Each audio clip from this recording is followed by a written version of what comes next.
चलिए हो जाइए तैयार, हम लोग पढ़ेंगे यानी 100 मार्क्स का अंग्रेजी का 12th क्लास का अंग्रेजी का पोएम।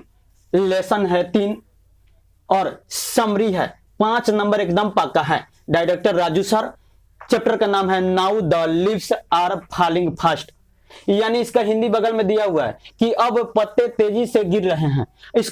इस जो चैप्टर है now the leaves are falling fast, इसको तुलना किया गया मनुष्य के जीवन पर, यानी क्या है। और इसके लेखक है W.H.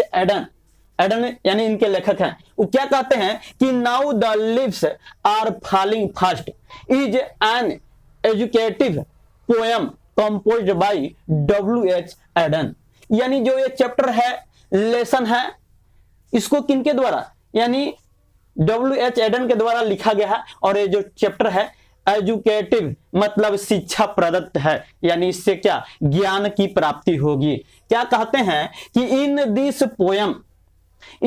Poem he tells about man stopius life, और इस कविता में यानी मनुष्य के जीवन के बारे में कहा गया है।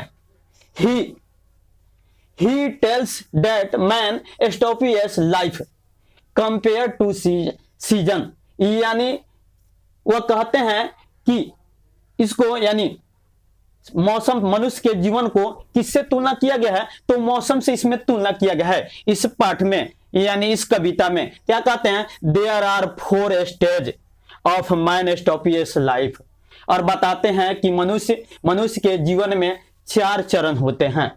द फर्स्ट स्टेज यानी पहला चरण, the first stage is childhood, और पहला जो चरण है बचपन, जिसको बोलते हैं बचपना का चरण है।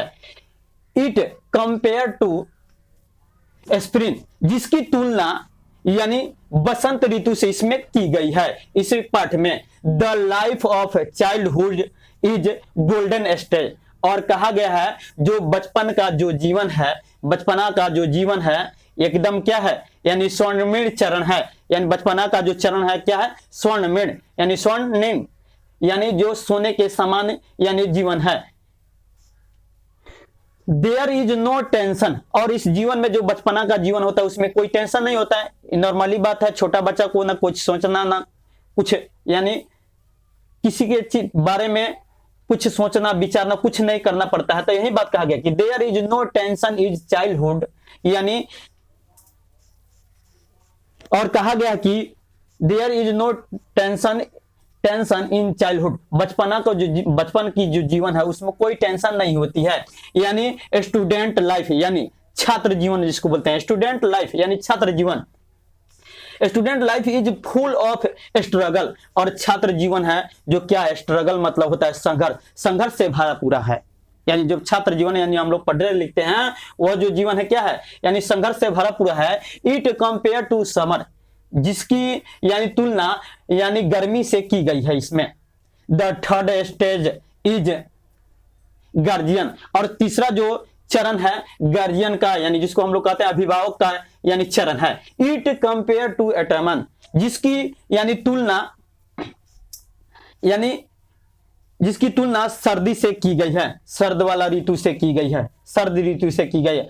The last stage is old stage, और सबसे लास्ट यानी आखिरी या अंतिम जो चरण होता है बुढ़ापे का चरण होता है।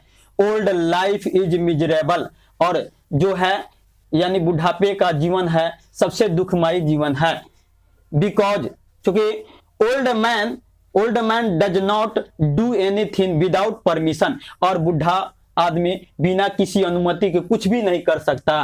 Old life is just like winter season, और बुढ़ापे का जो जीवन है वो क्या है, सर्दी के समान यानी सर्दी के मौसम के समान है। It is the last stage of man stopius life, और मनुष्य का सबसे आखिरी चरण, मनुष्य के जीवन का सबसे आखिरी चरण यही है। बस इसका वर्ड मीनिंग भी नीचे दिया हुआ है, आपको कोई भी प्रॉब्लम हो तो कमेंट करके भी बोलिए। जैसे दिया कि एजुकेटिव यानी शिक्षा प्रदत्त, अबाउट लगभग के बारे में, कंपेयर मतलब तुलना करना, स्टेज मतलब चरण होता है, चाइल्डहुड बचपन, स्प्रिंग बसंत ऋतु जिसको बोलते हैं, टेंशन मतलब तनाव, और स्ट्रगल मतलब संघर्ष होता है। गोल्डन स्टेज यानी स्वर्णिम, और समर मतलब गर्मी, गार्जियन अभिभावक, एटमन यानी पतझड़ भी बोलते हैं, मिजरेबल मतलब दुखमय जीवन जिसको दुखी कहते हैं, बिकॉज मतलब चूंकि, एनीथिंग मतलब कुछ भी, विदाउट मतलब के बिना, परमिशन मतलब अनुमति, इंटर सीजन सर्दी का मौसम। इसको नोटबुक में डालिए और इसको कंप्लीट कीजिए, लाइन बाय लाइन इसको समझिए, 2 बार 3 बार वीडियो को चलाइए, एक बार 2 बार 3 बार चलाइएगा, एकदम टोटल समझ में आ जाएगा, याद हो जाएगा। और इसको क्या दूसरे पेज में लिखिए, एक पेज में लिखने के बाद इसको पहले समझिए, टोटल कंप्लीट कीजिए और उसको बिना देखे दूसरे पेज में लिखिए, ताकि टोटल कंप्लीट हो जाए। एकदम हल्का में है, और ज्यादा से ज्यादा इस वीडियो को यानी दूसरे बच्चों को पास भी भेजिए जो पढ़ने वाले हैं इंटर क्लास के सेकेंड ईयर, और ज्यादा से ज्यादा लाइक और ज्यादा से ज्यादा सब्सक्राइब भी कीजिए, और हमेशा पर डे क्लास आपको मिलती रहेगी। चलिए इतना ही पे एंड करते हैं।